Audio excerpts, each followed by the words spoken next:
আজকে যখন সুযোগ পেয়েছি যে করেই হোক এবার 1,000 টাকা নামাতেই হবে। এই তো কাজ সেরে ফেলেছি। আরে ভাই আপনার কতক্ষণ লাগবে? এই তো স্যার হয়ে গেছে, আপনি এখন যেতে পারেন। আরে বন্ধু কি ব্যাপার, তোমার টাকা না দিয়ে যে চলে গেল?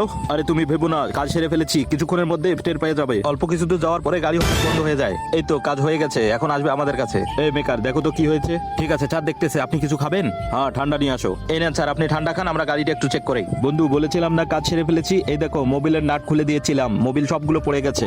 স্যার আপনার গাড়ির নাট লুজ ছিল, সব মোবিল মাটিতে পড়ে গেছে। আরে তোমাকে তো একটু আগে গাড়ি দেখালাম, তুমি চেক করে নিবে না? আরে স্যার এটা ইলেকট্রনিক জিনিস, যে কোনো সময় নষ্ট হইতে পারে, কি আমার দোষ দিচ্ছেন কেন? হ্যাঁ হয়েছে হয়েছে, কত টাকা লাগবে? 10,000 টাকা। ঠিক আছে, তাড়াতাড়ি নিয়ে আসো। মেকারের বন্ধু তাড়াতাড়ি দোকান থেকে গিয়ে মোবিল নিয়ে আসে। বন্ধু তুমি যে মোবিলের নাট খুলে দিয়েছো এটা টের পেলে? কি করে সামলাবে তাকে? আরে বন্ধু ও কি করে জানবে? হ্যাঁ আমরা মেকার, আমরা সব জানি। তোমার মনে নাই গতবার কাজ করে টাকা দিয়ে যায়নি? এইরকম লোকদের এরকম সাজা হওয়াই দরকার। 10,000 টাকাও গেল, মাঝখানে আমরাও 1,000 টাকা নেবো। তুমি বলো ওই দিন কি আমরা কাজ করিনি? কাজের মজুরি দিয়ে যাবে না? ওরে তাহলে তোমাদের এই কাজ। ঠিক আছে।